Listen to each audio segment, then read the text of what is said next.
देखिए, मैं आपको एक बात बताता हूँ, भारत देश का जो हिंदू है या आप कह लीजिए जो सनातनी जो लोग हैं, अब वो बहुत समझदार और चालाक हो चुके हैं। अब वो जो है ना, वो छुरियों में धार लगाकर नहीं रखते, क्योंकि उनको अपने ऊपर मालेगांव बम ब्लास्ट का आरोप नहीं लगवाना है। वो अपनी कलम में धार लगवा के रखते हैं। अब जो हिंदू है, जो पढ़ा लिखा हिंदू है, जिसको कहे हथियार रखने के लिए, अब वो आपकी बात में नहीं आता। वो ऐसे जेब में कलम लेकर चलता है, क्योंकि वो जानता है कि जो ताकत छुरी में नहीं है, वो ताकत इस कलम के अंदर है। अच्छा, आप इंडिया गेट के सामने खड़े हैं। 26 जनवरी देश का गणतंत्र दिवस आने वाला है, ठीक है ना। बाबा साहब भीमराव अम्बेडकर ने इस देश का संविधान बनाया था, ठीक है, जिस संविधान को 26 जनवरी 1950 को लागू किया गया था, ठीक है। आज आप एक बात बताइए, संविधान इसीलिए बनाया गया था और इन जैसे लोगों के लिए ही बनाया गया था। लेकिन आज इस देश का दुर्भाग्य है कि ऐसे लोग इस प्रकार का स्टेटमेंट देते हैं और उनके ऊपर कोई कानून कार्रवाई नहीं होती है। लेकिन लोगों को हथियार रखने की बात कर रहे हैं, खुलेआम लोगों को कह रहे हैं कि आप धार लगा के रख लीजिए। ये कौन सी भाषा है? भगवाधारी है, साध्वी है, भगवा कपड़े पहनती, लगातार भगवा की चर्चा होती है। आप मुझे बताइए, किसी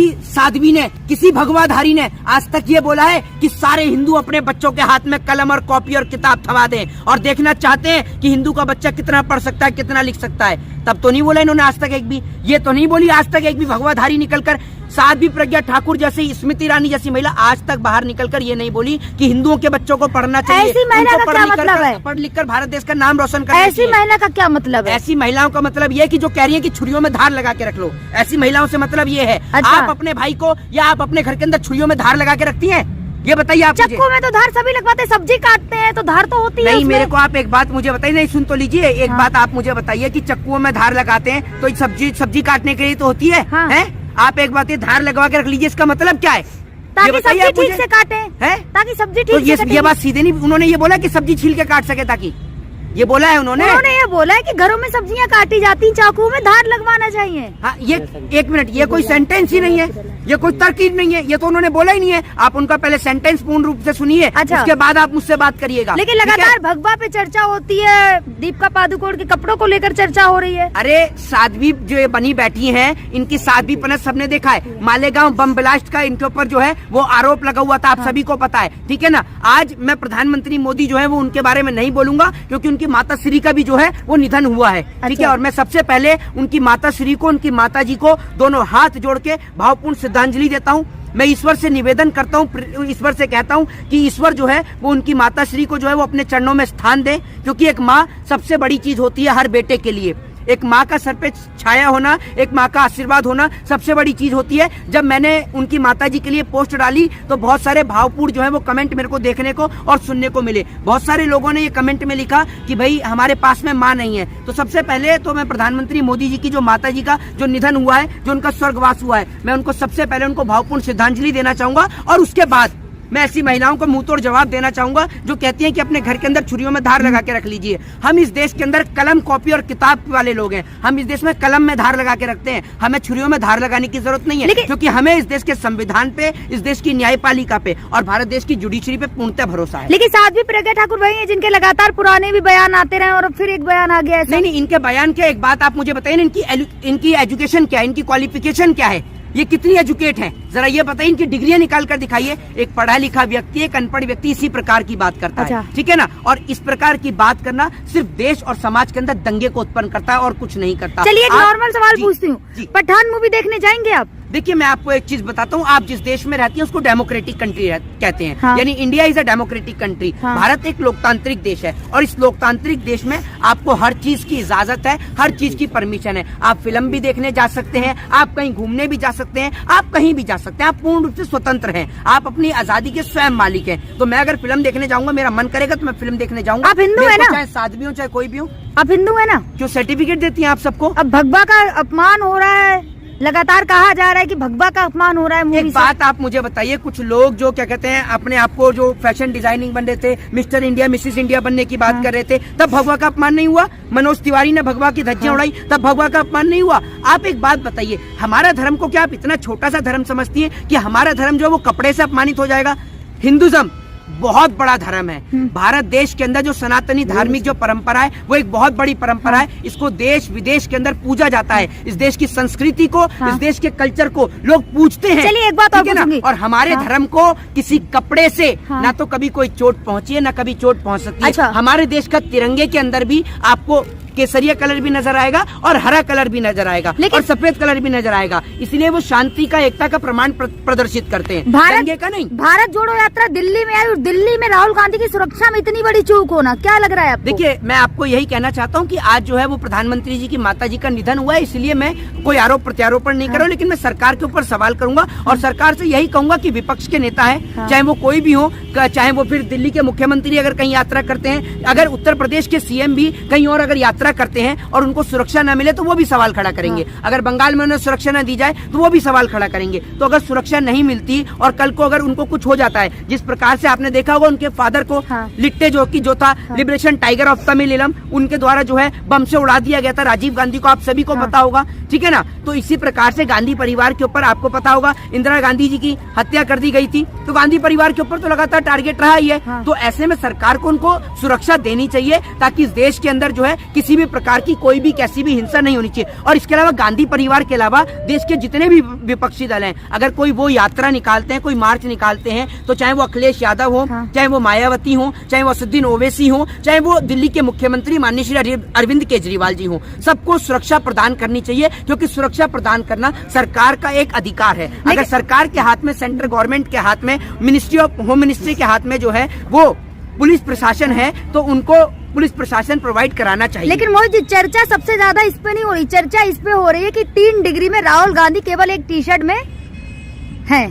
तो एक बात आप मुझे बताइए, मैं क्या बोल रहा हूँ आपको, सुन लीजिए। राहुल गांधी चाहे एक टी शर्ट पहनते हैं, आप तो टी शर्ट के पीछे ही अटके हुए हैं, ठीक है ना।